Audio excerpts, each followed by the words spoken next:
Ketika saya mengumumkan saya masuk Islam, pertanyaan yang paling banyak ditanyakan dengan orang adalah, kenapa mau nikah lagi ya? Kenapa Islam selalu diidentikan dengan mau nikah lagi, Pak Ustadz? Karena mungkin selama ini keterbatasan pemahaman dia. Islam seakan-akan itu adalah bab nikah saja. Misal kita melakukan sesuai dengan syariat Islam, kita sudah ta'aruf, nggak cocok Pak Ustadz, kenal aja bisa nggak cocok. Ada solusinya juga. Solusi yang lain adalah perceraian. Kalau sudah sampai pada titik tidak bisa bertemu lagi dong. Lebih parah lagi, kita umbar aib kita atau kesalahan pasangan kita di media sosial Pak Ustadz. Kalau dalam Islam bagaimana Pak Ustadz?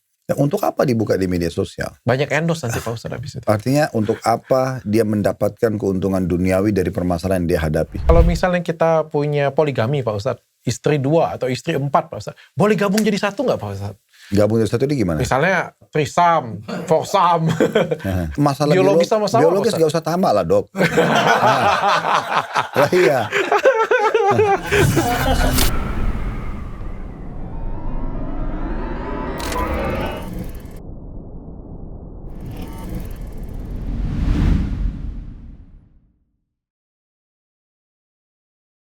Assalamualaikum warahmatullahi wabarakatuh. Waalaikumsalam. Bismillahirrahmanirrahim. Pak Ustadz, saya pengen tanya Pak Ustadz. Nanya terus, pokoknya Dr. Richard. Pak Ustadz, kalau sunat itu Islam atau tradisi? Islam. Sunat itu Islam? Ya. Tapi kita mulai dulu dengan Alhamdulillah. Wassalatu wassalamu ala Rasulillah. Karena Nabi Muhammad SAW bilang begini. 5 hal yang harus dijaga. Fitrah alami seorang muslim. Lalu beliau memulainya dengan khitan, sunat. Kemudian baru mencabut bulu ketiak, mencukur bulu kemaluan, memotong kuku. Ya, kemudian memotong kumis bagi laki-laki. Ini hal yang seperti alaminya harusnya seorang muslim menjaganya. Nabi Muhammad kok bisa tahu ya? Kalau kayak sekarang kan kita ini bisa tahu ya, kalau misalnya sunat itu banyak efek kesehatannya ya. Kalau saya kan dokter nih Pak Ustadz ya, jadi saya belajar juga, bagus nih untuk kesehatan nih. Tapi kok bisa Nabi Muhammad bisa tahu bahwa itu wahyu? Makanya Allah mengatakan tentang Nabi Muhammad SAW, wa ma yantiqu anil hawa, in huwa illa wahyun yuha. Nabi Muhammad SAW tidak pernah bicara dari dirinya sendiri, tapi itu adalah wahyu yang diajarkan dan disampaikan kepada beliau. Jadi itu semua wahyu, Allah yang mengajarkan kepada beliau. Sebelum itu, sunat itu sudah ada belum Pak Ustadz? Sudah. Oh sudah ada memang. Ya. Tapi diwajibkan oleh Nabi Muhammad pada waktu itu. Iya betul. Apa aja Pak Ustadz tadi? Khitan, sunat, kemudian mencukur bulu ketiak. Berarti Pak Ustadz cukur bulu ketiak? Iya. Oh iya? Kenapa Pak Ustadz? Ya begitu. Nanti dijelaskan kalau hikmahnya. Kemudian yang ketiga mencukur bulu kemaluan. Aku baru pertama kali dengar loh sumpah. Kalian tahu nggak sih? Tahu ya? Kalian pura-pura tahu. Kalian pura-pura tahu. Aku nggak tahu loh beneran. Bulu ketiak, bulu kemaluan, dicukur. Kalau bulu ketiak itu dalam hadis ada yang mencabut, ada yang cukur. Kemudian mencukur bulu kemaluan. Nah, kemudian itu wajib juga berarti ya? Memotong kuku dan mencukur kumis bagi laki-laki. Enggak, kalau khitan sunat lebih kepada wajib, pendapat umumnya ulama. Tapi kalau 4 ini lebih kepada sunnah. Artinya boleh dikerjakan, boleh enggak. Gitu. Tapi ini semua banyak hikmahnya. Tentu saja di antara hikmah ya yang disampaikan oleh para ulama, di ketiak itu kan daerah lembab. Ya, makanya dia tumbuh bulu kan gitu. Dan itu kalau tidak dicukur, maka dia akan sangat banyak menampung keringat-keringat segala macam. Nah, orang kalau biasakan cukur atau dicabut bulu ketiak itu jauh lebih bersih gitu ya. Juga dari sisi pemandangan, orang kalau punya bulu ketiak dengan tidak itu orang kelihatannya ini lebih bersih. Itu sudah umum lah ya. Kalau bulu kemaluan juga sama, daerah lembab. Orang kalau habis berhubungan biologis, kemungkinan ada sisa-sisa sperma. Kalau ada bulu bisa nyangkut gitu kan. Terus ada kalau lagi keringatan, itu biasanya bulu itu kan bisa menampung keringat itu. Sehingga mengeluarkan bau yang kurang sedap, bisa berpengaruh pada hubungan biologis kan gitu. Nah seperti itulah, kuku itu bisa menampung bakteri gitu. Maka dipotong sampai pada batas yang memang berbeda warna gitu ya di ujung-ujung kuku itu, kemudian merapikan kumis bagi laki-laki. Nah itu tinggal selisih pendapat ulama apakah merapikan ini mencukur habis atau cuman memotong tipis. Nah, dua-duanya itu kuat pendapatnya. Tapi kalau janggut justru dipelihara. Begitu dalam hadis Nabi. Kata Nabi SAW, pelihara jenggot kalian dan potonglah kumis kalian. Dalam hadis yang lain. Tujuannya apa Ustaz? Ya itu perintah Allah. Perintah Allah yang pertama tentunya. Kalau hikmah-hikmahnya banyak. Saya pribadi dok ya. Saya pernah pribadi membaca ada satu jenderal di Amerika. Dia coba mengetes keterampilan snipernya. Dan dia dikagetkan prajuritnya yang berjenggot jauh lebih tepat dalam menembak. Apa hubungannya Pak Ustaz? Ya, itu yang saya pernah baca, surveinya begitu. Dan dia sampai kena penasaran, dia sampai menyuruh tentara perempuannya itu untuk pelihara jenggot. Tumbuhin kalau bisa. Apa nggak tahu, tapi dia menemukan itu karena dia survei beberapa kali. Kalau sisi medis ya yang saya pernah baca itu dok, tenggorokan ini kan laki-laki ada yang muncul nih. Gitu. Jakut. Dia lebih sensitif dibandingkan perempuan biasanya. Oke. Nah jenggot itu mungkin lebih menjaga juga. Di antara banyak. Selain itu yang paling pertama itu kalau kita ingin korek hikmahnya, tapi yang paling dasar adalah karena itu perintah Allah dan Rasulnya. Oke. Siap, kalau sudah perintah kita laksanakan. Jadi bagi kalian semua di rumah jangan lupa kalian sunat hitan ya namanya Pak Ustadz ya. Dan kalau hitan jangan lupa pakai sarung mangga. Sarung mangga yang saya pakai ini cakep banget. Pokoknya setiap episode kita ganti model. Ini sarung yang saya pakai ini adalah sarung mangga milenium. Sarung ini diciptakan dengan perpaduan seni dan teknologi, motif kembang eksklusif dan tekstur dobi yang refine ditenun dengan mesin berteknologi terbaru, menghasilkan detail yang presisi dan berkelas. Terbuat dari rayon premium yang adem, memberikan sensasi lembut dan kenyamanan maksimal di setiap gerakan. Pantas nyaman banget, enak banget, gak kerasa kasar sama sekali, tebal dan adem. Ya, bagi kalian semua yang pengen beli, silakan kalian beli di www.banggabersarung.com atau saya masukkan di bawah sini. Jadi kita semua bangga bersarung mangga. Pak Ustadz, hari ini kita pengen belajar tentang Nabi Ishak. Nabi Ishak ini anaknya Nabi Ibrahim ya Pak Ustadz ya, benar ya? Hari ini kita pengen belajar tentang jodoh dan keturunan. Apa nih hubungannya Nabi Ishak dengan jodoh dan keturunan Pak Ustadz? Oke. Pertama Nabi Ishak ini anak dari Nabi Ibrahim dari istri pertama beliau bernama Sarah. Sarah ini kebetulan mandul. Begitu digambarkan dalam Al-Quran. Sementara Nabi Ibrahim pengen sekali punya keturunan. Dan akhirnya Allah subhanahu wa ta'ala kabulkan setelah beliau banyak berdoa sama Allah. Dikabulkan, uniknya beliau hamil di umur 90 tahun. Ibunya Nabi Ishak. Dan lahirlah Ishak ini. Dan Allah memastikan dalam Al-Quran, Ibrahim dan Sarah akan melihat juga anaknya yang bernama Yakub. Dan semua akan dirobatkan menjadi nabi. Yakub ini nanti namanya dia Israel. Artinya berjalan di malam hari. Ya, karena dia pernah jalan di malam hari. Nah, kurang lebih seperti itu gambaran tentang nama Nabi Ishak itu. Nabi Ishak ini tentu tumbuh besar di atas didikan ayahnya dan ibunya. Dan mereka adalah manusia-manusia yang mulia. Dan Nabi Ishak karena kesolehannya sampai Allah mengaruniakan dia anak Yakub. Yang Allah juga nobatkan jadi nabi. Cucunya pun Yusuf menjadi nabi. Jadi ini memang kena turunan kesolehan. Selain daripada keberkahan doa Nabi Ibrahim kakek mereka, ayahnya Nabi Ishak berarti kakek-kakek dari Yakub, dari Yusuf. Dan juga memang Allah subhanahu wa ta'ala memilih mereka. Nah seperti itu kurang lebih gambarannya. Nah Nabi Ishak ini hidup di negeri Syam. Tepatnya di Palestina. Ya, negeri Syam itu di zaman dulu itu satu negara tapi sekarang jadi 4 negara. Libanon, Syria, Palestina, Jordania. Ini namanya Syam dulu. Nah tepatnya Nabi Ishak ini hidup di negeri Syam, di Palestina. Dan sampai hari ini kuburan dia masih ada di sana. Ya, masih ada bersamaan dengan lokasi kuburannya Nabi Ibrahim. Di kota Hebron. Ya. Dan Nabi Ishak ini, alaihissalam, juga dikaruniai umur yang panjang oleh Allah subhanahu wa ta'ala. Dan dia melanjutkan estafet dakwah ayahnya, Nabi Ibrahim. Makanya waktu Nabi Ibrahim mau meninggal, Nabi Ibrahim panggil Ishak untuk bersama dengan anaknya Ismail. Dari istri yang kedua, namanya istrinya Hajar. Itu juga diangkat jadi Nabi, tapi tinggal di Mekah. Nabi Ishak ini sama ibunya Sarah tinggal di Palestina. Nah, Nabi Ibrahim alaihissalam memanggil mereka, lalu mendudukkan mereka dan mengingatkan agar mereka tetap bertauhid atau menyembah Allah sebelum meninggal. Nabi Ishak pun pada saat mau meninggal, sama mengumpulkan Yakub Dan anak-anaknya yang lain kemudian juga menasihati yang sama. Agar betul-betul tauhid kepada Allah ini diwariskan satu sama yang lain. Nah, seperti itu. Apakah Nabi Ishak ini juga mengajarkan pada waktu itu, kayak zaman sekarang itu ada yang namanya ta'aruf? Jadi, kenapa berhubungan dengan masalah jodoh? Karena memang bermula daripada perjodohan antara Ibrahim alaihissalam dengan Sarah, istri pertama. Dan lama mereka menikah, tapi ternyata belum punya keturunan. Karena mereka berdoa terus sama Allah, hanya Allah kasih keturunan itu.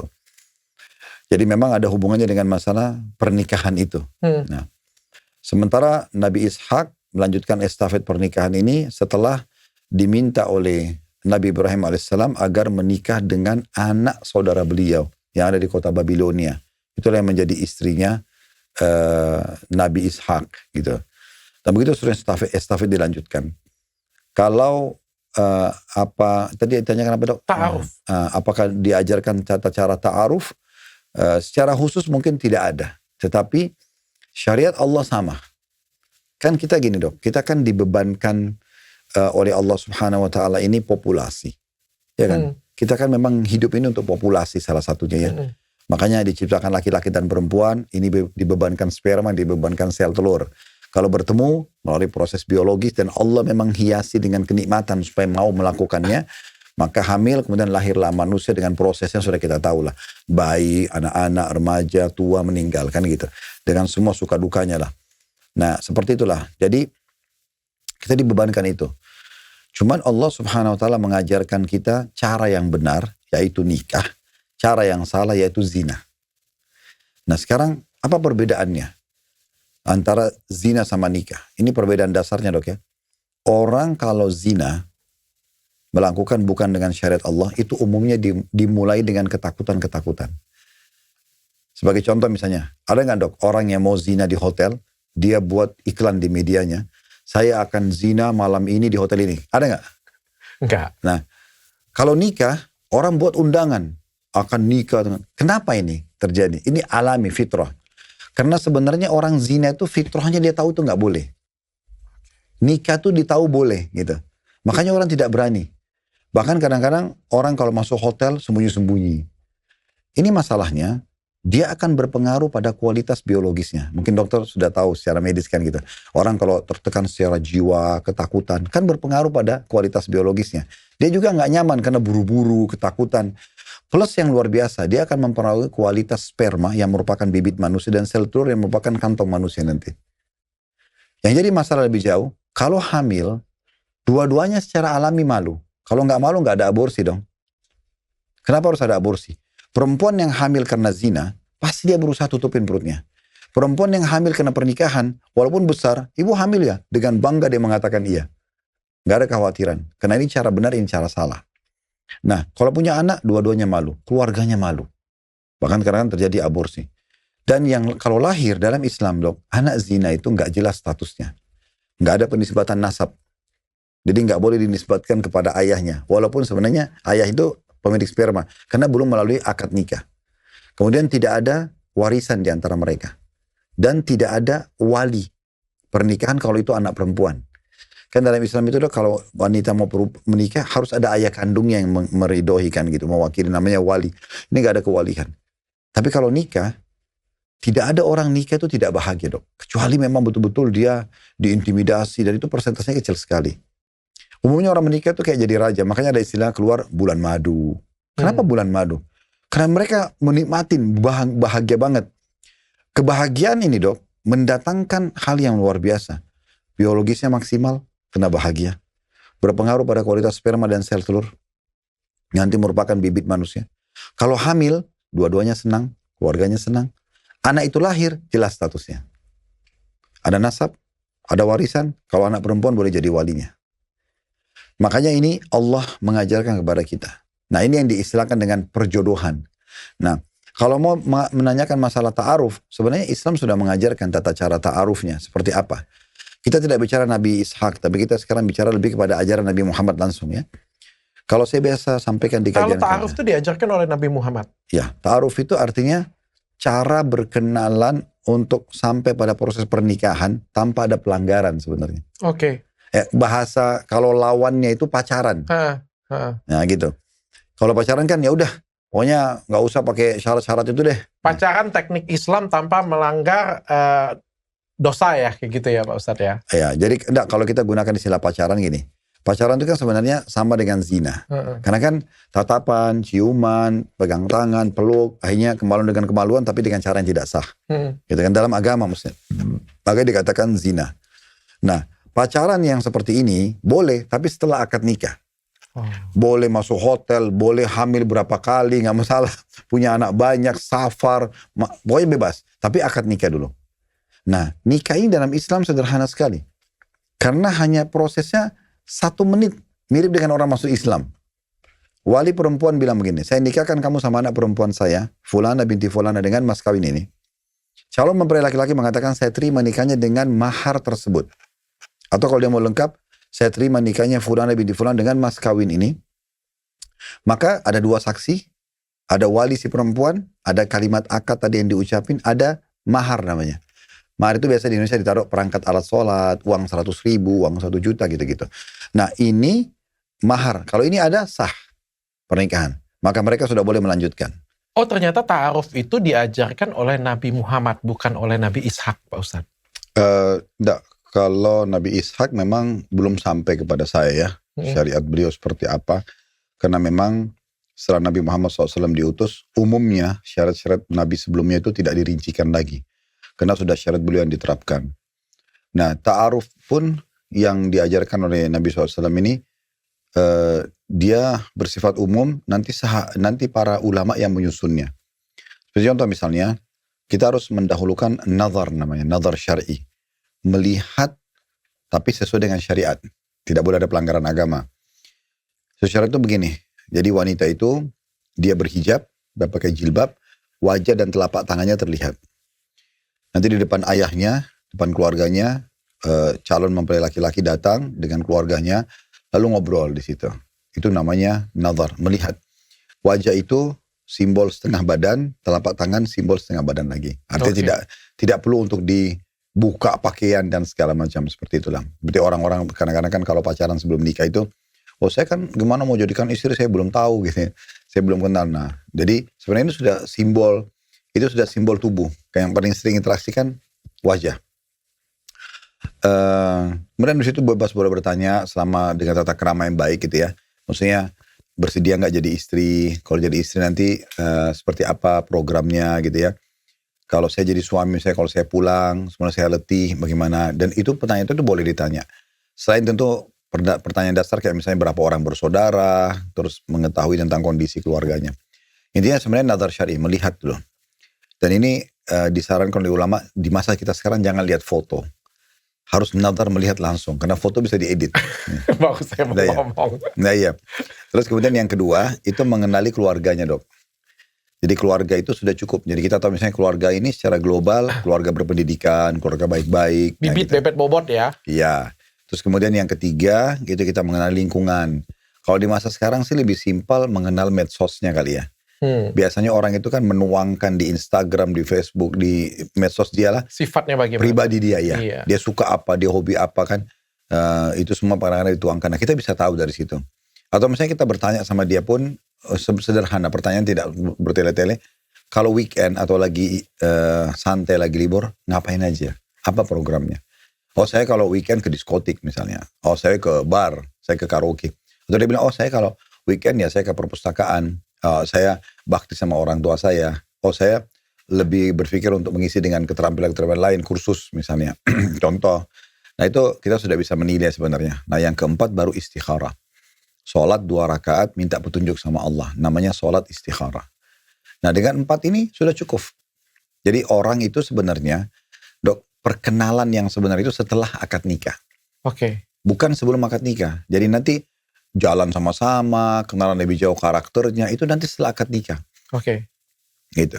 Pak Ustadz, saya skip bagian ini karena saya pernah podcast dengan Pak Ustadz tentang bagaimana mencari jodoh. Termasuk ta'aruf Pak Ustadz. Jadi mungkin kalian pengen tahu, mungkin kalian boleh nonton. Itu pas podcast dengan istri saya pada waktu itu dengan Pak Ustadz. Pertanyaan saya kayak gini Pak Ustadz. Misal kita melakukan sesuai dengan syariat Islam. Kita sudah ta'aruf. Nggak cocok Pak Ustadz. Ya namanya kita nikah, kenal aja bisa nggak cocok.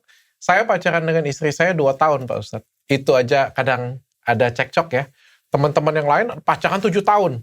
Cerai Pak Ustadz, baru nikah berapa lama cerai. Ini apalagi ini Pak Ustadz, ta'aruf. Anggaplah ini sudah melakukan syariat Islam, nikah. Nggak cocok Pak Ustadz. Apa yang harus dilakukan kedua pasangan ini? Pertama begini. Pasti dok, seorang laki-laki yang 30 tahun hidup di sebuah pola makan, pola pikir, pola tidur ya. Perempuan 25 tahun misalnya pada saat menikah ini ya, umur ini, juga dengan pola-pola tertentu di rumah orang tuanya. Lalu kemudian dipertemukan dalam satu naungan rumah tangga. Ini pasti ada gesekan, mau nggak mau. Nah Islam mengajarkan bagaimana supaya langgeng, bagaimana supaya nyaman. Kembali kepada Islam. Kalau ada masalah apa-apa, ingin menilai siapa benar, siapa salah, biarkan Islam yang menilainya, agama yang menilainya. Makanya Allah bilang dalam Al-Quran, faruddu ilallahi wa rasul. Kembali kepada Allah dan Rasulnya. Kita mau tahu, suami atau istri yang salah, Islam melihat. Misalnya kasus apa nih? Kasus A misalnya. Oke, biar Islam ini benar atau salah menurut Allah dan Rasulnya. Kalau benar, ya sudah berarti si suami yang benar, berarti dia yang benar, istri yang salah. Pada saat itu, langsung si istri minta maaf, si suami memaafkan, buka lembaran baru. Begitu seterusnya. Itu cara yang paling simpel. Karena memang susah dok, kita menemukan ada orang yang langsung cek dan cocok semua. Itu tidak mungkin. Okay. Karena polanya memang dari sebelum nikah sudah berbeda. Gak usah kita bicara suami istri. Pacaran atau belum pacaran gitu kan. Adik kakak aja, satu ibu satu ayah bisa beda karakter.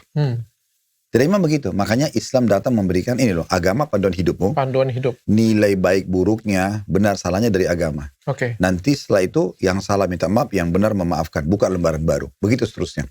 Sampai seseorang di antara kita meninggal, sebenarnya ta'arufnya sedang berjalan. Makanya kadang-kadang ada orang sudah 10 tahun berumah tangga masih clash kan. Ada yang 20 tahun, ada yang sudah kakek nenek masih bertengkar. Karena ta'arufnya masih berjalan. Perkenalan tuh masih berjalan. Jadi keliru kalau ada orang berkenalan sebelum akad nikah. Maksudnya setelah akad nikah perkenalannya. Oke.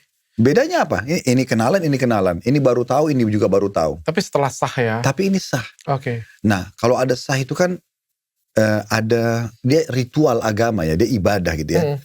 Itu beda sekali dok. Kalau ibadah itu orang akan lebih hati-hati. Ada hubungan antara dua keluarga, apalagi kalau punya anak-anaknya juga sah, itu beda. Itu akan lebih menjaga orang untuk supaya tidak terpikir untuk berpisah lah ya. Oke. Karena memang asal dia niatkan ibadah, dia niatkan memang mau mengerjakan karena itu perintah agama. Pak Ustadz, kalau misalnya ini kan saya setuju Pak Ustadz, kita meletakkan Islam di dalam rumah tangga kita ya. Ya kebetulan ta'aruf dua-duanya sama-sama menjalankan Islam dengan baik. Ini ta'aruf pas kenalan, satunya Islam bohongan Pak Ustadz. Nah ini kan susah Pak Ustadz. Meletakkan Islam di atas segalanya, tapi yang satunya lagi. Jadi gini dok. Ada nih Pak Ustadz. Dalam ayat Al-Quran begini. Allah bilang, baku dalam Al-Quran ya. Laki-laki baik-baik yang soleh, pasti buat perempuan baik-baik. Perempuan yang baik pasti buat laki-laki baik-baik. Sebaliknya, laki-laki buruk pasti buat perempuan buruk. Perempuan buruk pasti buat laki-laki buruk. Itu sudah menjadi satu hal yang baku. Sebagai contoh begini, realita di lapangan. Orang kalau hidupnya itu baik-baik aja dok, ya. Dia nggak mabuk-mabuk, dia nggak narkotika, dia peduli dengan prestasinya, pendidikannya. Masuk akal nggak dok? Kalau dia cari jodoh, orang yang ugal-ugalan. Harusnya enggak ya. Nah, itu yang dimaksud. Jadi orang baik itu sebenarnya, walaupun bukan agama, harusnya dia akan berpikir yang sepadan dengan dia dong. Nah gitu. Orang yang ugal-ugalan, tiap hari mabuk, narkotika, dia memang nggak bakal mau sama perempuan baik dok. Dia nggak mau sama laki-laki baik. Dia mau pasti orang yang selevel dengan dia. Oke, kalau berubah Pak Ustadz, kan orang bisa berubah. Nah, itu lain, itu bab taubat namanya. Sekarang kan dokter bilang, ini pura-pura nih kan gitu. Kenapa ada pura-puranya? Itu karena memang ini kalau saya nggak mungkin terjadi. Karena memang dasarnya dia kalau ini baik dari awal si laki-laki atau perempuan ini, dia akan dapat yang baik juga. Itu Allah patok itu. Makanya kalau dia baik, dia akan selalu dapat panduan. Jadi kan panduan seperti dia teringat atau dia mendapatkan informasi sebelum menikah gitu. Itu sudah informasi dari Allah tuh, udah dia harus lebih hati-hati. Kalau berubah Pak Ustadz? Kalau oke, sekarang kita bicara kasus lain. Suami istri nih, tadinya belum mengerti agama. Terus setelah nikah, salah satunya suami atau istri mulai ikut pengajian, mulai tahu agama, mulai berubahlah dia performanya kan. Kenapa sih penampilannya berbeda, tutur katanya berbeda, pergaulannya juga sudah mulai berbeda gitu kan. Dia udah lebih hati-hati lah dari hal-hal yang haram. Pasangannya belum. Nah gimana caranya nih? Atau pasangannya berubah di tengah-tengah, yang tadinya alim, suka beribadah, misalnya bertemu dengan teman yang baru, jadi berubah nih. Bisa jadi. Ya. Atau sebaliknya, memang tadinya dua-duanya buruk, masih jauh dari agama, tapi yang satu dapat hidayah lah, yang satu belum. Nah gimana caranya? Nah sekarang, karena sudah terjadi kasus gitu kan, maka kita tahu dalam Islam, saya selalu pandukan begitu dalam pengajian, Bapak Ibu kalau ada masalah, maka kita harus langsung mengedepankan 6 huruf. Solusi. Islam melarang kita mengatakan, kenapa terjadi? Kalau seandainya, itu nggak boleh. Karena kata Nabi Muhammad SAW, kalau terjadi sesuatu, sudah terjadi, seorang muslim itu disuruh hadapin. Udah hadapin. Karena Nabi mengatakan, katakan, qadarallahu ma syaa fa'al. Allah sudah takdirkan, Allah berbuat apa yang diinginkan. Lalu, jangan buka pintu lau. Lau itu kalau seandainya. Karena lau itu membuka pintu syaitan. Kalau seandainya semalam saya nggak kecilin AC, saya nggak akan flu pagi. Nah sekarang sudah flu. Solusi dong. Udah sakit, oh berarti Allah lagi uji saya, sangka baik dengan Allah, tinggal ikhtiar ke dokter, minum obat, selesai. Clear. Mudah sekali kok hidupnya seorang muslim itu. Nah gitu. Oke, langsung ke solusinya saja. Betul. Pak. Tapi kalau solusinya satunya nggak bisa mengindukkan Islam lagi, bagaimana Pak Ustadz? Kan tadi kan dalam keluarga kan bilang kan, apa-apa kita tanya dengan Islam, kita apa-apa dengan Islam. Ya masalahnya, misalnya nih ya, suaminya misalnya, nggak mau sholat aja, nggak mau lagi, kayak gitu punya. Mas, kalau dalam Islam seperti ini, Allah, dia juga sudah seperti itu kan, jadi susah menjadi patokan Islam dalam rumah tangga seperti itu. Sudah ada solusinya juga. Solusi yang lain adalah perceraian. Kalau sudah sampai pada titik tidak bisa bertemu lagi dong. Kalau sudah betul-betul sudah tidak mau baik pasangan tersebut, pembohong, penjudi, misalnya narkotika, pemabuk, dan nasihatin nggak mau juga. Lalu untuk apa kita habiskan umur dengan orang seperti ini? Kita sudah baik, dia tidak mau baik. Ya udah, pada saat itu di cut off saja. Tapi memang sebelum perceraian selalu saya sarankan jemaah begini, Bapak Ibu istikharah, sholat 2 rakaat, minta petunjuk sama Allah. Karena doa istikharah itu gini, kan kita sholat istikharah itu sholat 2 rakaat aja. Ringan sekali, cuma 2-3 menit. Setelah selesai, baca doa istikharah. Nah, doa istikharahnya cukup panjang, tapi bisa di-searching di Google, doa istikharah akan keluar tuh. Nah, di akhir doa itu isinya begini. Ya Allah, kalau seandainya perkara ini, lalu kita sebutin pernikahan saya sama orang ini, sebut namanya, atau laki-laki atau perempuan, suami atau istri misalnya. Baik buat agama saya, dunia saya, akhirat saya. 3 ini. Ya. Maka, mudahkan buat saya, takdirkan buat saya. Tapi kalau perkara ini, pernikahan saya ini, buruk buat agama saya, dunia saya, akhirat saya, maka alihkan saya dari dia. Alihkan dia dari saya. Buat saya tidak butuh juga tidak butuh. Kemudian tentukanlah takdir baik dimanapun itu berada dan buat aku menerimanya. Itu istikharah. Jadi nanti kalau memang pasangan ini yang buruk ini, Allah mau dia baik, Allah akan ubah dia. Kalau Allah tidak mau jadi baik, ya sudah berarti Allah mudahkan perceraian. Nanti Allah akan gantikan yang lebih baik. Karena kita tidak mungkin habisin umur. Mirip begini dok, contoh yang lain supaya mudah difahami. Dokter seorang pebisnis nih. Sekarang kalau dokter punya partner bisnis, kita tahu ini orang baik banget. Berprestasi, cerdas, modalnya banyak. Oke, kita optimis lah, kita masuk. Berjalan 6 bulan, 1 tahun, ternyata kita baru tahu dia menipu. Uang itu dari menang judi, uang itu dia curi dari mana, gitu-gitu. Apa yang kita lakukan? Ya udah. Putus kerjasama. Nah itu, kalau sudah, tapi tentu kita bisa ingatkan dulu. Itu nggak boleh, itu nggak baik. Gimana kalau kamu kan cerdas nih, kamu pintar. Caranya gini, idealnya kita pakai modal ini, kita gini, mau nggak? Saya nggak mau tahu. Ya udah oke, sudah masing-masing aja. Kan begitu. Itu kalau sudah mentok, sudah tidak bisa diperbaikin lagi. Daripada kita ngabisin umur kita pada tersiksa ya. Tersiksa, iya, pada hal-hal yang tidak diperlukan. Tapi pada waktu zaman Nabi dulu, terutama Nabi Ishak, Pak Ustadz, itu ada nggak perceraian, Pak Ustadz? Saya tidak tahu kalau sampai pada level itu ya. Karena saya bilang tadi, syariat Nabi Ishak ini tidak banyak yang sampai kepada kita. Karena generasi yang cukup jauh di atas ya.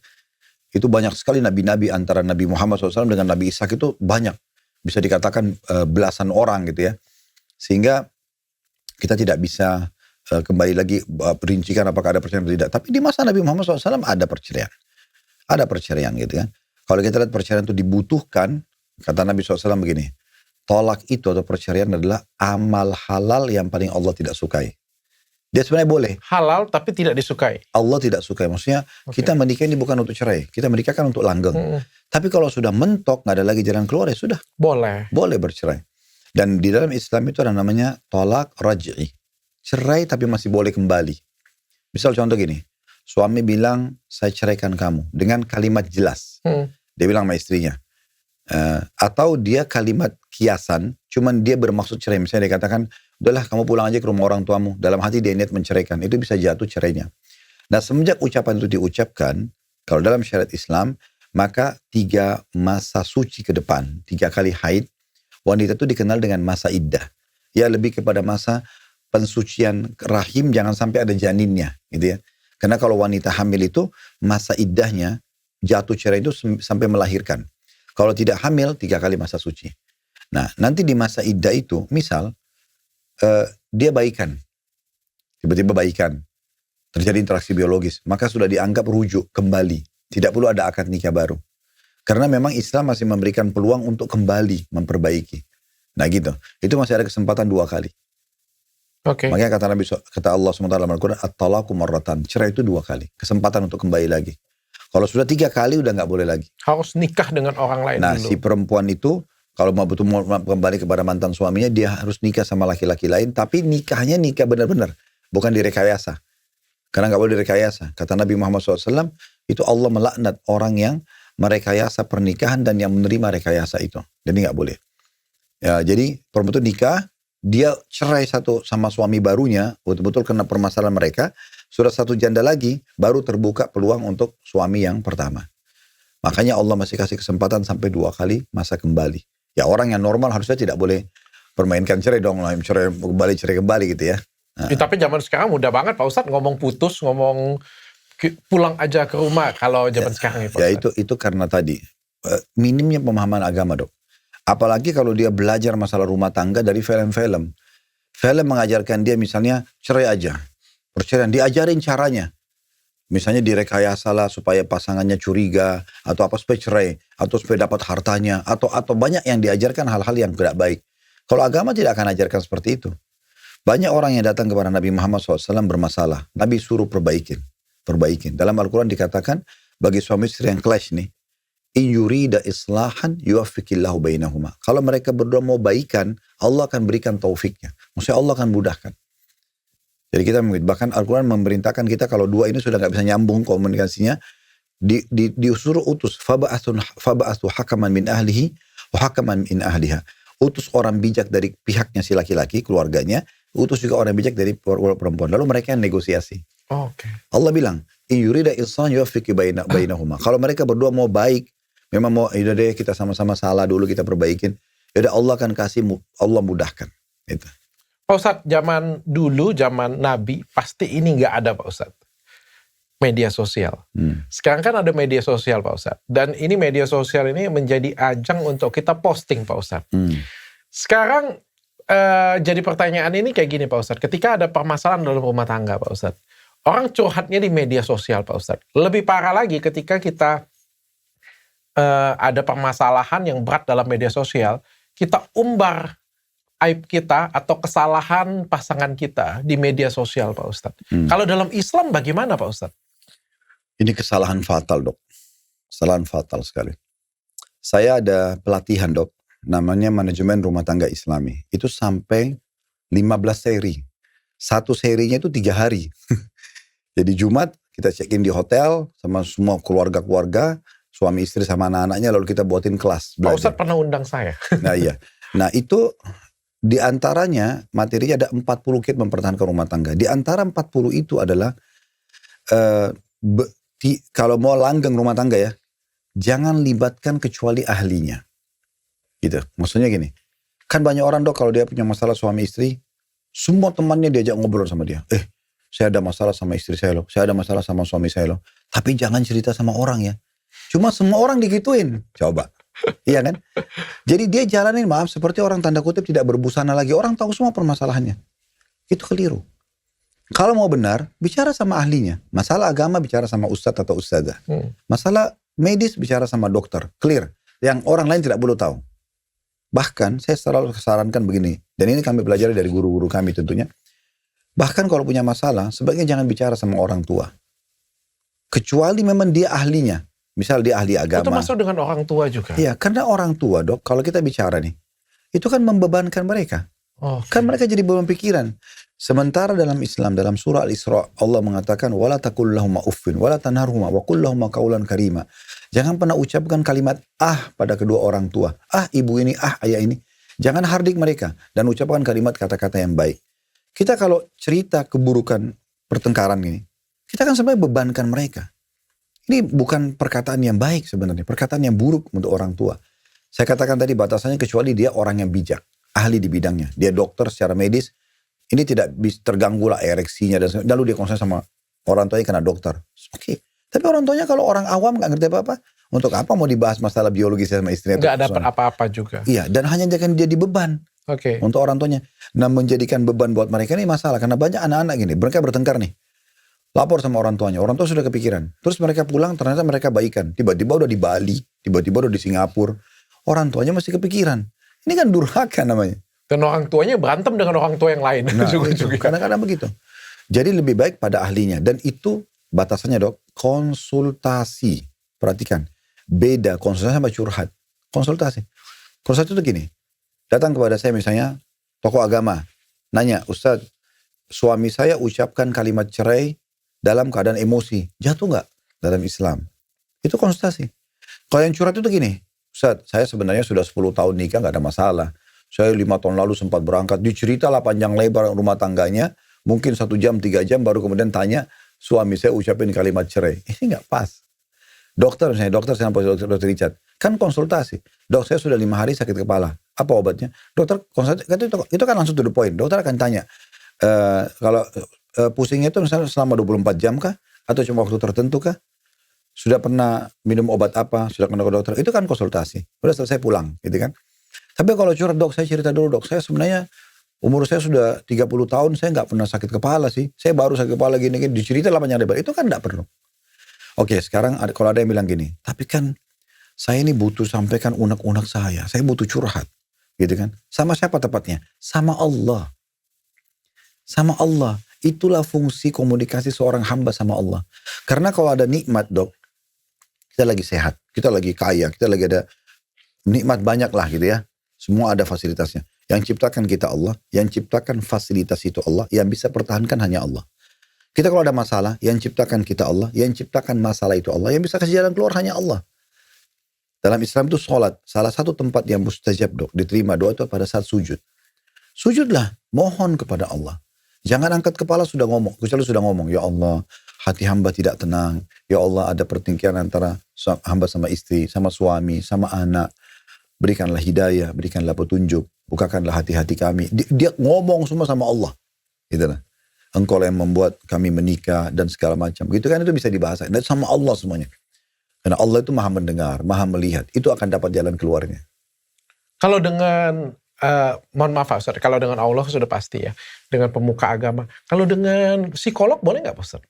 Itu ahli juga, nggak apa-apa. Itu ahli juga. Itu termasuk dalam medis tadi. Oke. Pak Ustadz, kalau misalnya nih, yang terjadi dalam sekarang ini kan marak banget Pak Ustadz ya, perselingkuhan Pak Ustadz. Kita ketahuan misalnya pasangan kita selingkuh nih Pak Ustadz. Udah nih, kita sudah berusaha menyelesaikan baik-baik dalam rumah tangga, tapi nggak bisa selesai. Atau misalnya salah satu pasangannya nggak bisa terima nih Pak Ustadz. Lalu membukanya di media sosial. Itu masih nggak boleh juga Pak Ustadz? Nggak boleh. Ya, untuk apa dibuka di media sosial? Udah. Banyak endorse nanti Pak Ustadz habis itu. Iya, masa. Oke, artinya untuk apa dia mendapatkan keuntungan duniawi dari permasalahan yang dia hadapi? Emosi, kayak kalau yang saya lihat ya Pak Ustadz. Iya, tetap aja, oh si Fulan kasus sama suaminya, oh si Fulan kasus sama istrinya. Walaupun banyak orang yang endorse segala macam. Orang lihat mukanya, orang tahu permasalahannya apa. Kan gitu. Untuk apa itu? Manfaatnya apa? Kenapa nggak tampil sebagai figur yang memang saya profesional, saya memang karena hebat berbicara, saya memang karena saya punya keterampilan dalam mempromosikan barang dan kenapa bukan itu? Kenapa harus kasus perceraiannya akhirnya dia di-endorse? Kan nggak cocok gitu. Ini persepsi harus kita perbaikin dok. Karena kalau kita biarkan nanti kayak kesannya itu, ini kesempatan terkenal loh. Itu keliru. Itu keliru. Jadi, kalau nyindir Pak Ustadz, nyindir pasangan dari... Sebentar. Dan masalah perselingkuhan ini, pertanyaan sederhana untuk apa? Kan gini dok, ini rasional. Saya kadang-kadang kalau ngisi pengajian itu saya coba sekaligus Coba berusaha mengubah persepsi dulu. Atau menanamkan contoh rasional yang membuat orang, oh iya ya. Nah, gitu akhirnya dia mau nerima gitu. Sekarang gini dok, saya sama dokter. Sama semua laki-laki. Kita beda casing dok. Tapi judulnya, namanya sama. Laki-laki. Ya kan? Ini Chinese, ini Arab, ini bule, ini orang hitam dari Afrika. Ujung-ujungnya laki-laki. Ujung-ujungnya maaf kemaluannya sama. Kita gak bicara masalah ukuran segala macam. Tapi sama. Laki-laki sama. Perempuan sama, beda casing. Bule, putih, hitam, segala macam. Itu keriting, lurus rambutnya. Ini casing. Judulnya perempuan. Nabi Muhammad simpulkan di satu hadis begini. Siapa di antara kalian yang melihat wanita selain istrinya, lalu dia tertarik, kembalilah pada istrinya, karena istrinya memiliki apa yang dimiliki oleh wanita tersebut. Sama aja. Ujung-ujungnya sama. Cuma beda casing, kan gitu. Nah, dari sini, ini sebenarnya orang harus berpikir, untuk apa dia selingkuh? Untuk apa dia khianati pasangannya yang sudah halal? Kenapa dia nggak lampiaskan di situ saja? Dok, kita sekarang kalau sudah kenyang, kita beda kalau kenyang sama lapar. Kalau kita kenyang nih, udah makan, terus setelah itu kita ditawarkan lagi ayam goreng, iga, apa yang pada Indonesia suka. Dokter mesti mau makan? Artinya apa? Lampiaskan ke biologis itu. Tertuang sperma, clear sebenarnya. Terlampiaskan biologis si wanita itu, sebenarnya clear. Itu meredam sekali keinginan dia untuk berselingkuh. Orang yang selingkuh itu bagaimana dok? Ini ulama bahas panjang lebar dengan masalah syaitan pertama bisikin dulu pertikaian. Dari hal yang kecil. Mungkin suami lupa bawain apa yang dijanjikan bunga kah, atau suami mungkin mau biologis, istrinya digoda sama syaitan gak mau layani, gitu-gitu hal kecil akhirnya mulai cekcok nih. Yang masalah ini kalau kita membiarkan itu dok, kita gak pecahkan masalah itu. Makanya di salah satu 40 ket yang kami bahas di daurah kami, 40 ket memperoleh rumah tangga itu adalah tidak menginapkan permasalahan. Jadi gak boleh, jangan biarkan, karena 2 hari 3 hari itu makin dibumbuin oleh syaitan, makin dipanas-panasin, ingat gak, supaya kita bercerai. Ini sebenarnya, nah ujungnya sudah cerai. Padahal sebenarnya masalahnya kecil. Secara substansial itu cuma hanya karena, kalau kita kembali, hanya karena lupa janji. Hanya karena ego, gitu kan. Hanya karena tidak bisa mengupgrade diri kepada kualitas yang pasangan kita sudah sampai. Misalnya masalah kebersihan, angka 1 sampai angka 10. Dalam rumah tangga, kalau kita mau bertahan, kita harus bisa mengupgrading diri kita. Harus bisa. Misalnya masalah kebersihan, pasangan kita dari angka 1 sampai 10, mereka di 8. Suami atau istri di 8. Kita di angka 6. Jangan egois. Upgrade diri kita ke angka 8 kebersihan itu, maka selesai sebenarnya. Sama semua dalam hal kebersihan, dalam hal keramah tamahan, dalam hal kepintaran, harus bisa. Maka dengan itu insya Allah pintu-pintu perselingkuhan tertutup. Dan yang paling banyak ini, penyebab perselingkuhan dok, media. Tadi sambung masalah media kan. Kan media, dia nonton di media, dia lihat perempuan lebih cantik, laki-laki lebih gagah. Terus ada nomor telepon, ada apalah, bisa DM, bisa segala. Itu kan membuka pintu itu dok. Dan dia tidak tahu, bisa saja yang dia kenal ini jauh lebih buruk daripada pasangannya. Sebagai contoh, ada banyak laki-laki gak paham agama nih. Di saat dia lagi tengkar sama istrinya, dia ke karaoke atau ke diskotik. Kira-kira dok, maaf ya, kita bereal aja. Di diskotik sama karaoke itu, perempuannya lebih baik dari istrinya? Belum tentu. Ya. Bahkan bisa lebih buruk kan, karena kan memang orang ini jual jasa itu kan. Yeah. Dokter datang, dia akan rayu. Saya datang, dia akan rayu. Ini orang datang, dia akan rayu. Bagi dia, saya jual badan saya jual, dia hidup dari situ. Maka bagaimana caranya mempertemukan antara wanita yang seperti ini dengan wanita yang sudah di rumah, yang ngurus kita gitu. Hanya karena masalah-masalah kecil. Dia pergi ke sini, lalu dia curhat ke orang ini. Kan jadi masalah. Iya. Ini keliru, ini salah. Dan kadang-kadang dia pikir, oh ini perempuan ini tangkap nih. Yang perempuan buruk, contoh pelacur ini maaf, tangkap ya. Dia tangkap, oh masalahnya ternyata nggak dipenuhi biologisnya. Maka dia tutupin celah itu. Nah, ayo mas, kenapa? sama saya aja mas. Oke, dipuasin malam itu. Dia pikir perempuan ini nih yang bagus. Dia lupa, satu ini mungkin terpenuhi, ada 99 yang lain masih kacau. Bohong, menipu, mungkin pakai sihir. Mungkin dia juga punya pasangan 1000 orang selain kita gitu kan. Istrinya cuma punya kekurangan di sini. Sebenarnya tinggal konsultasi ke dokter tadi. Tinggal mungkin datang pada ustadz untuk nanya, ada nggak tata cara Rasulullah ajarin apa segala macam. Nah gitu. Karena sudah bisa jadi solusi sebenarnya. Oke. Pak Ustadz, kalau misalnya sindir dari media sosial, boleh nggak Pak Ustadz? Atau Pak Ustadz pernah nggak disindir-sindir oleh istri Pak Ustadz dari media sosial. Sampai hari ini alhamdulillah tidak ada media yang tahu siapa nama istri saya. Mereka main media sosial nggak Pak Ustadz? Ada mereka kadang-kadang punya Instagram hanya untuk mengetahui misalnya apa yang mereka mau ikutin dari penceramah saya misalnya. Dan mereka kita nggak ada yang tahu siapa istri Pak Ustadz. Silakan dokter cari tahu, nggak akan ketemu. Ya kecuali mungkin teman-teman dekat mereka gitu ya.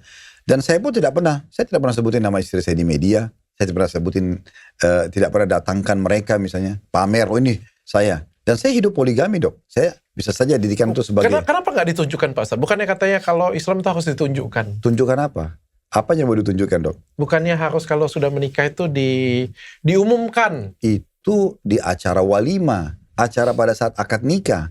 Bukan diekspos. Bukan diekspos. Ini loh istri saya, ini gini-gini. Terus orang lain ada yang tertarik misalnya. Terus saya bisa kehubungan sama istri saya. Kacau dong, gitu kan. Kan bisa mengacaukan. Makanya Nabi SAW sampai sampai pada level melarang untuk menceritakan biologis. Jadi Pak Ustadz juga nggak pernah foto berdua dengan istri atau kalau antara saya sama beliau ada tentunya. Tapi tidak diposting? Nggak ada diposting, mustahil. Coba cari postingan Ustadz Khalid Basalam sama istrinya, nggak akan ketemu. Ya. Nggak ada. Tapi itu boleh nggak Pak Ustadz? Apanya yang boleh? Posting foto dengan istri. Oke, sekarang pertanyaan sederhana dok. Kita kan kalau orang berakal. Sebelum berbuat apa-apa, tanya dulu. Apa manfaatnya buat saya? Manfaatnya buat apa? Kenang-kenangan. Itu yang paling simple. Kenang-kenangan simpan di HP saja. Masalahnya bukan. Media itu dok, ngekspos. Ini mengekspos sesuatu, ada pasti pro kontra. Percaya dok. Ada yang setuju, ada yang nggak setuju. Ada yang cemburu, ada yang nggak cemburu. Menginspirasi. Apa inspirasinya? Ya, ini pasangan yang sakinah mawaddah. Satu waktu dia tampil. Berapa banyak orang tampil begitu di media? Begitu mereka bertengkar, apa kata orang? Banyak kan? Ayo ujung cerai. Setelah cerai, yang lalu-lalu akhirnya ditarik semua tuh di media. Nanti Pak Ustadz kelihatan lajang Pak Ustadz. Katanya Pak Ustadz bujang lagi katanya. Nah, kan kalau ditanya, Ustadz sudah nikah? Sudah. Selesai, clear. Oh tidak. Pak Ustadz, saya pengen tanya. Pak Ustadz main media sosial nggak sebenarnya Pak Ustadz? Iya. Instagram? Semua. TikTok? Semua. Pak Ustadz kalau misalnya... Tapi isinya semua edukasi. Nah itu Pak, baru saya mau tanya Pak Ustadz. Ya. Pak Ustadz pernah nggak swipe, cewek cakep keluar Pak Ustadz. Terus seksi lagi Pak Ustadz. Kan gini, media itu dong tergantung. Ayo jujur Pak Ustadz. Loh, saya tidak. Kenapa? Karena gini, karena media itu kan kita tidak asing. Tergantung kita biasa melihat apa kan. Iya. Saya kalau buka, saya cari edukasi dok. Sehingga di layar saya yang keluar edukasi. Ya, tapi sekali-sekali ada lah Pak Ustadz. Itu mungkin dokter Richard. Gak pernah satu kali pun Ustadz. Pokoknya kalau saya melihat selama ini, saya selalu ada edukasi. Saya kan melihat misalnya science. Saya melihat ilmu pengetahuan. Saya melihat ceramah tentang ulama-ulama di Timur Tengah. Gitu kan. Jadi saya kalau buka YouTube, yang keluar itu. Pasti keluar di layar saya itu. Dan saya tidak pernah subscribe media-media yang tidak jelas buat saya, tidak ada. Jadi saya cuma ambil informasi saja. Atau mungkin ada memang promo, misalnya saya kebetulan di restoran lagi mau cari apa dan mereka punya Instagram, mereka punya media, maka saya minta anak-anak GA pengadaan purchasing di kantor coba kontak Instagram ini atau best Facebook ini karena saya sudah cek. Dan itu kita cek untuk mendapatkan promo atau beli produk yang kami mau. Jadi sebatas semuanya ada manfaatnya dok. Karena kalau sudah sampai ada efek negatif aja kepada diri saya atau keluarga saya, untuk apa? Itu membuat PR baru. Nanti kita harus bisa membuat semacam tameng-tameng untuk mengcounter lagi itu. Kan jadi pekerjaan lagi dok. Untuk apa? Oke. Pak Ustadz, ini pengen saya tanyain dan pengen saya clearkan Pak Ustadz. Karena menjadi pertanyaan bagi semua orang. Bahkan ketika saya mengumumkan saya masuk Islam, itu pertanyaan yang paling banyak ditanyakan dengan orang adalah, kenapa mau nikah lagi ya? Kenapa Islam selalu diidentikan dengan mau nikah lagi Pak Ustadz? Karena Islam membolehkan poligami, kan gitu. Tapi mengharamkan hubungan gelap dok. Pacaran bebas sebelum nikah, gitu kan. Dan kalau ada yang mengatakan, masuk Islam mau nikah lagi ya. Mungkin selama ini keterbatasan pemahaman dia. Islam seakan-akan itu adalah bab nikah saja. Kan Islam luas sekali kan. Aspek ekonomi, sosial, politik, banyak banget. Menikah itu salah satu substansial bahasannya saja. Dan poligami adalah salah satu bahasan dari bab nikah. Jadi sangat kecil sekali.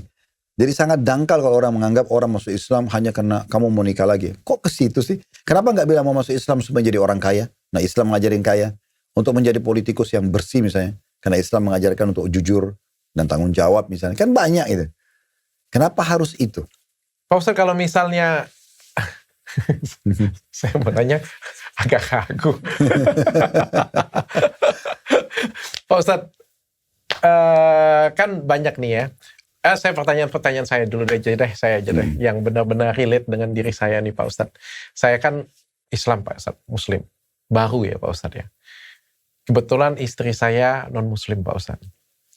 Pasti ada keinginan saya itu, ya istri saya juga pengen Islam. Tapi saya nggak pengen memaksakan hal tersebut. Selama ini rumah tangga kami luar biasa bahagia dan adem sejahtera. Saling menghargai satu sama lain, saling dewasa satu sama lain. Bahagia lah Pak Ustadz. Saya agak kesulitan Pak Ustadz. Karena menurut saya dia lebih baik dari saya. Dia lebih soleh dari saya. Dia lebih rajin dari saya. Dia lebih, ya level ketakwaan lah kita bilang ya itu ya. Dia lebih baik daripada saya. Maksudnya gimana caranya saya mau bawa dia Pak Ustadz? Maksudnya lebih ke agamanya? Iya, entah apapun itu. Misalnya dalam hal yang sangat kecil misalnya ya. Buang sampah aja misalnya ya. Dia lebih telaten daripada saya misalnya. Atau ketika dia melihat sesuatu hal ini tidak sebaiknya dilakukan. Tapi saya masih mau melakukan seperti itu ya. Jadi secara umum konsep kalau kita ngomong ilmu PPKN kalau di sekolah Pak Ustadz. Ilmu PPKN dia bahkan penerapannya jauh lebih bagus daripada saya.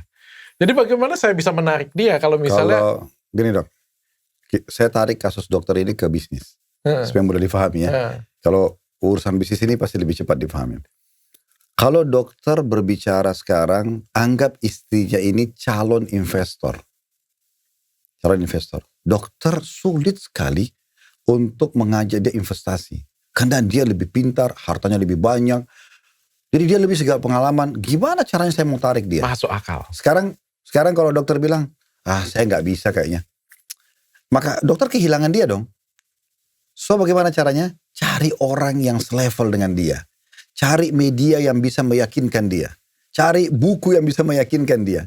Gunakan semua itu. Lah iya betul. Supaya dia mau investasi. Nah begitu juga dengan istri dokter. Mungkin dokter bisa menggunakan orang ketiga yang bisa membuat dia yakin. Karena dokter masih belum bisa menampilkan diri sebagai muslim yang benar tadi kan. Masih sementara tahap belajar. Maka bisa saja melalui media, ada potongan ceramah, ada segala macam itu bisa. Luar biasa ya jawaban Ustadz Khalid ya. Luar biasa ya. Luar biasa ya jawaban Ustadz Khalid ya. Pak Ustadz, kemarin ada viral dari MUI Pak Ustadz. Saya baru tahu nikah siri Pak Ustadz. Jujur aja saya bertahun-tahun, saya nggak bisa bedakan nikah siri dengan nikah asli. Ternyata saya tahu sih, kalau nikah asli itu ternyata dicatatkan di pernikahan negara. Kalau nikah siri itu ya, kayak tadi ya syariat agama ya. Syariat agama, ada syaratnya Pak Ustadz pernah kasih tahu tadi, ada penghulunya, ada 2 orang saksi, ada ijab kabul, kayak gitu punya. Dan terlampir di surat, tapi ternyata itu tidak didaftarkan ke pengadilan agama. Nah tadi kemarin ada yang viral juga kemarin dinyatakan bahwa nikah siri itu sah tapi haram. Maksudnya itu apa Pak Ustadz? Saya belum tahu. Saya terus terang belum pelajari fatwa itu. Biasanya saya kalau ditanya seperti ini yang saya belum telusuri, saya tidak berani jawab dok. Karena pasti ada alasan-alasan dipaparkan situ, saya belum baca, terus terang. Tapi sebatas ilmu saya yang saya tahu selama ini adalah nikah siri pun asal memenuhi syarat-syarat syariat sah, gitu kan. Sekarang saya mau nikah dengan seorang wanita, lalu ada walinya, misalnya, kemudian ada saksi, ada semua syarat nikah dipenuhi. Setelah itu saya mau lanjutkan ke yang sah, misalnya. Secara pemerintah, saya tinggal datang ke KUA, saya mengatakan kami sudah nikah kemarin, dan ini kami tinggal mau ngurus secara resmi, gitu kan. Apa syarat-syaratnya? Itu kan dibantu oleh pihak KUA, gitu. Oke. Jadi sebatas yang saya tahu sebenarnya tidak ada yang haram di situ. Saya yakin fatwa ini pun kalau keluar pasti ada sesuatu. Kenapa kok dibilang itu boleh tapi haram? Nah ini mungkin di kata-kata haram pasti akan ada rincian dari teman-teman MUI. Saya terus terang belum tahu sampai di situ. Oke, saya ingin memberanikan diri bertanya dengan Pak Ustadz, boleh ya Pak Ustadz? Kalau nggak nyaman boleh kasih tahu saya Pak Ustadz ya. Pak Ustadz kan praktisi poligami Pak Ustadz. Katanya poligami itu boleh kalau misalnya kita bisa berperilaku adil Pak Ustadz. Mungkin nggak kalau laki-laki itu bisa berperilaku adil dengan semua istrinya Pak Ustadz? Oh bisa, sangat bisa. Jadi ulama membatasi adil itu pada dua hal dok. Yang pertama, Ini adil disclaimer dulu ya, saya bertanya bukan karena saya pengen ya. adil itu dari sisi materi. Jadi kalau orang dalam Islam punya dua orang istri misalnya, istri ini dikasih 10 juta per bulan, istri juga dikasih 10 juta per bulan. Istri diberikan parfum harga 1 juta, ini juga diberikan parfum 1 juta. Walaupun beda merek, tapi nilainya sama. Gitu kan. Ini diberikan mobil, ini juga diberikan mobil. Sama. Gitu. Jadi dia diberikan sama. Anak pun sama. Anak dari istri pertama, anak dari istri kedua. Disamakan pemberiannya gitu ya. Misalnya contoh, dipatok karena istrinya sudah melahirkan, saya kasih tambah nafkah 5 juta buat anak.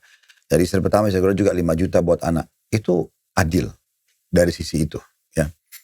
Makin ada, misalnya tiba-tiba istri pertama ini anaknya sudah 5. Istri kedua baru 1. Jelas nafkahnya kan lebih, secara adil ini bukan harus sama ya. Tetapi adil adalah proporsional. Jadi maksudnya, kalau 5 anak berarti tadi satu anak 5 juta berarti tinggal kali 5 25 juta dong. Tambah dia istri 10 juta jadi 35 juta contohnya. Seperti itu. Yang kedua, ini dalam mabit atau nginap. Pembagian malam dok. Pembagian malam. Dalam Islam itu kan maksimal istri 4 poligami. Nah dia nginap tuh. Ini ada nginap, ini ada nginap, ini ada nginap, ini ada nginap gitu kan. Nanti hari kelima kembali lagi ke istri pertama. Nah begitu idealnya. Atau mereka punya kesepakatan tertentu. Misal, istri pertama negosiasi nih. Kalau mau poligami boleh, tapi saya nanti dapatnya 3 malam ya. Oh. Mungkin yang sana 2 malam, yang ini 1 malam gitu. Terus mereka setuju semua. Oke, masih boleh. Ini namanya mabit, nginap. Karena ini akan ada hak nginap, itu hak biologis sebenarnya. Hak biologis. Nah ini seperti ini. Tapi, kalau dalam kecenderungan dok, kita nggak bisa cinta. Nggak bisa kita samakan. Mau disamakan adil bagaimana? Dokter punya anak 3. Pasti ada di antara anak itu mungkin yang lebih dokter cintai. Oke. Anak sendiri itu normal. Tetapi itu tidak membuat seseorang mendolimi yang lainnya. Tetap aja dia berikan haknya gitu kan. Tetap dia datang, tetap dia berikan haknya, tetap dia pecahkan permasalahannya, tetap dia lindungin. Tapi rasa cinta tidak bisa dibohongin. Makanya waktu Nabi Muhammad SAW ditanya, beliau poligami. Siapa yang paling Anda cintai? Kata Nabi SAW, Aisyah. Beliau sebutkan nama salah satu istrinya. Beliau gak bilang semua istri saya.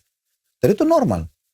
Dan tidak ada juga istri Nabi yang lain yang protes. Gitu kan. Ya udah itu jawaban memang normal. Tapi bukan berarti istri yang tidak disayangin. Atau tidak dicintai. Tapi mungkin ini yang paling maksimal. Misalnya kalau angka itu ini 9, yang lain mungkin 7 atau 8 gitu. Tapi kalau waktu tetap harus sama dan secara nominal harus sama Pak Ustadz ya. Itu yang dimaksud dengan adil. Materi sama pembagian malam. Pembagian waktu. Malam. Iya. Makanya tadi idealnya adalah semalam.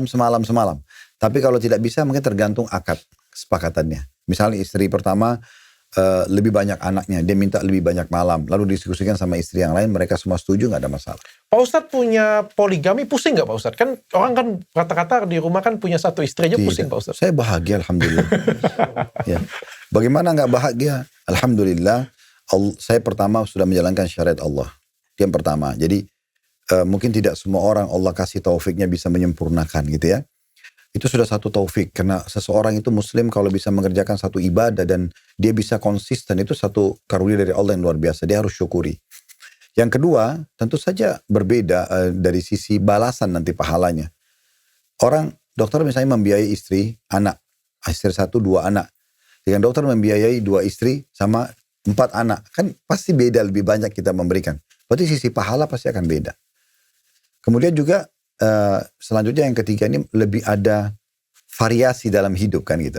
Maksudnya kita duduk sama istri yang ini, dia punya karakter sendiri, dia punya keluarga sendiri, dia punya pola-pola sendiri, kesukaan dan hobi sendiri. Yang ini juga beda.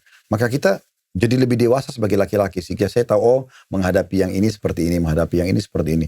Dan orang yang seperti ini pasti akan lebih mudah untuk memimpin di masyarakat. Mereka sering ribut nggak Pak Ustadz? Wah, enggak. Kalau kecemburuan biasa dok, normal.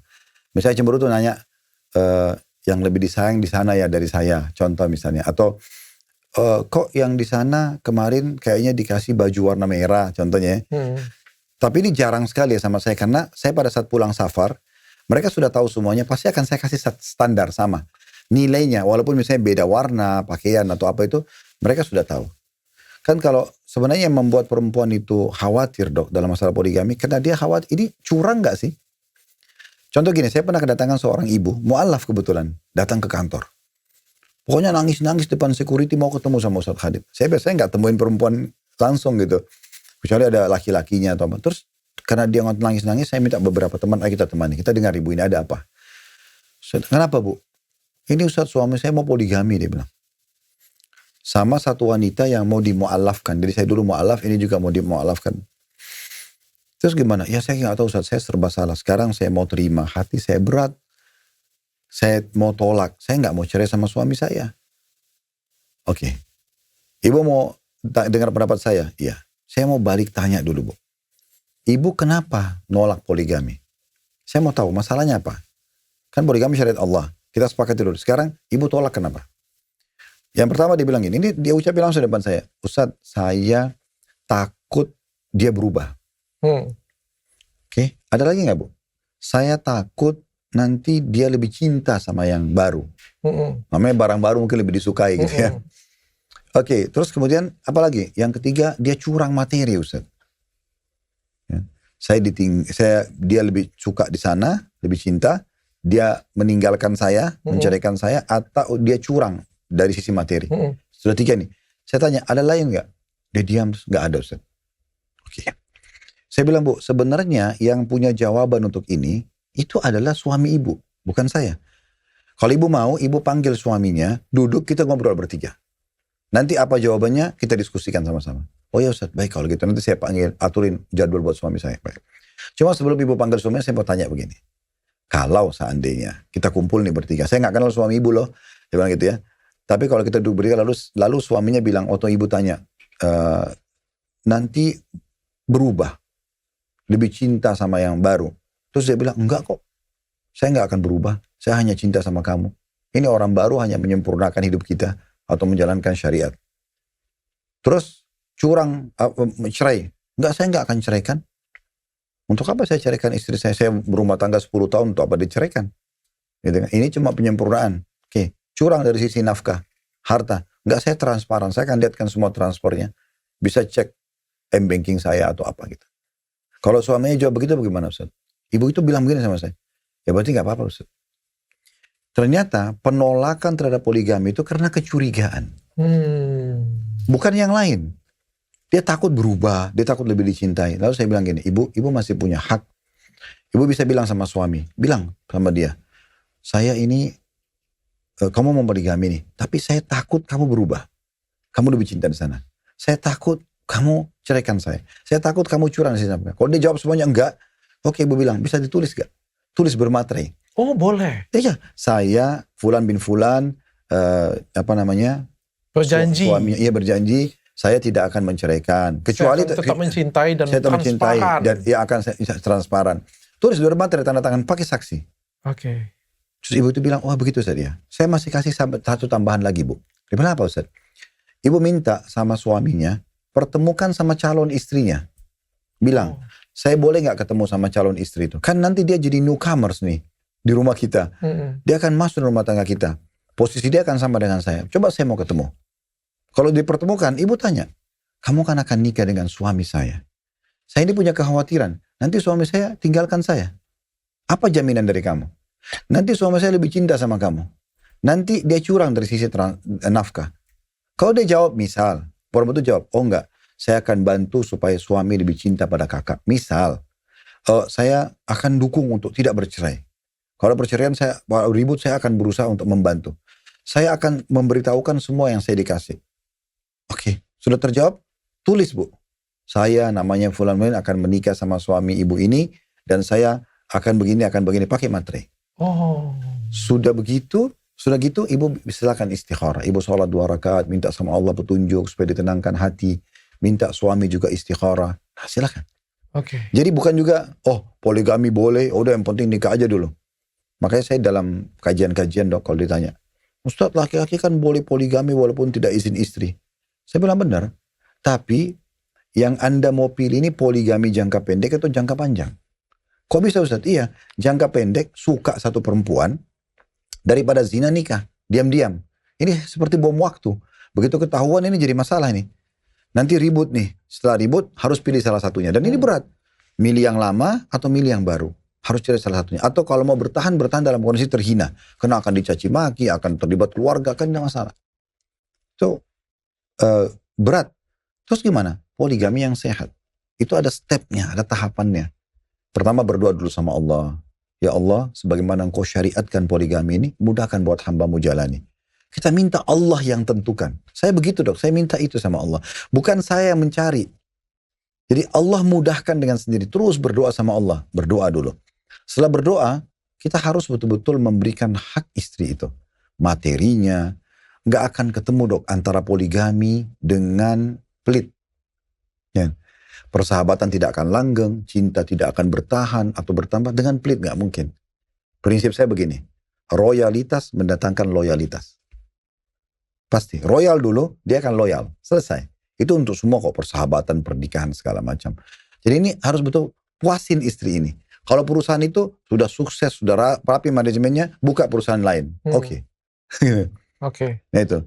Terus kemudian yang ketiga ini sudah harus suami istri. Dia dengan istrinya lebih dekatkan diri lagi sama Allah dengan mendalami agama. Karena orang itu makin tahu agama dok, dia makin mudah menerima syariat kan. Penolakan itu karena belum terlalu dalam pemahaman agama. Kalau dia makin dekat sama Allah, terus makin belajar sampai pada tingkat merindukan surga, berharap mati bisa bertemu dengan Allah, itu ada level itu dok. Kalau orang betul-betul dalam imannya dan ilmunya itu akan sampai ke situ. Kadang-kadang cuma dengar ayat Al-Quran bisa netesin air mata. Nah itu luar biasa itu. Ini nanti akan lebih mempermudah itu. Akan mempermudah. Dan yang terakhir, yang keempat itu tentunya dia juga tadi transparansi. Dia transparan. Dia tahu nih. Saya sekarang dok, kalau saya nginap di rumah istri mana, istri yang semua udah tahu. Oh iya, memang dia malam ini di sana. Jadi mereka nggak ada kecurigaan. Bahkan mereka kadang-kadang komunikasi. Karena kita transparan, nggak ada sesuatu yang kita sembunyikan. Oke. Nah gitu. Pak Ustadz, pertanyaannya leneh terakhir Pak Ustadz. Kalau misalnya kita punya poligami Pak Ustadz, istri 2 atau istri 4 Pak Ustadz, boleh gabung jadi satu nggak Pak Ustadz? Gabung jadi satu ini gimana? Misalnya apa tuh namanya? Trisam, foursam. Boleh nggak Pak Ustadz? Kalau dalam Islam Pak Ustadz. Jadi gini, yang kita bahas sebenarnya boleh nggak mereka jalan sama-sama, boleh nggak mereka itu kumpul di rumah, silaturahim boleh. Kalau itu boleh Pak Ustadz. Ya kalau masalah biologis sama-sama biologis nggak usah tamak lah dok. Nah, iya. Allah sudah kasih, ya sudahlah gitu ya, diatur dengan baik. Oh kalau dalam Islam itu nggak boleh Pak?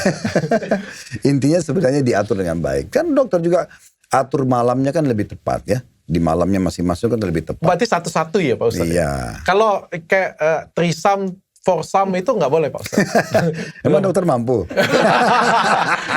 Ini kan pertanyaannya leneh Pak Ustadz. Ya sama, saya jawabannya nyeleneh.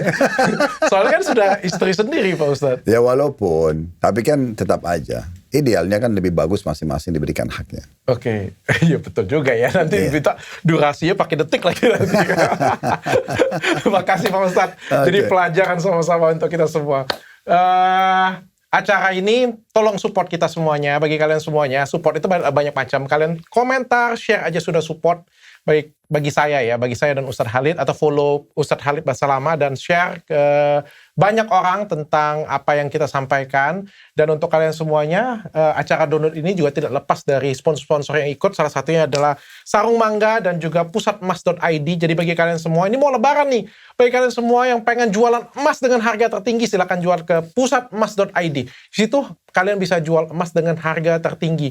Kalian gak usah khawatir, gak ada surat emas patah, atau kalian ke sana ke sini, wah ini harganya yang mana yang lebih tinggi, nggak usah khawatir, kalian langsung datang aja ke pusatmas.id. Situ ada alat Dicek karatnya, nggak pakai tipu-tipu, nggak pakai bohong-bohong, kalian akan sesuai dengan harga saat itu juga, dan kasih harga tertinggi. Bahkan tagline itu, dia bisa kasih harga tertinggi.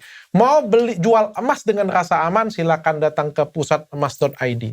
Makasih Pak Ustadz, mudah-mudahan bermanfaat untuk kita semua. Sebelum kita tutup podcast ini, kita baca kafaratul majelis. Subhanakallahumma wa bihamdika asyhadu alla ilaha illa anta astaghfiruka wa atubu ilaik.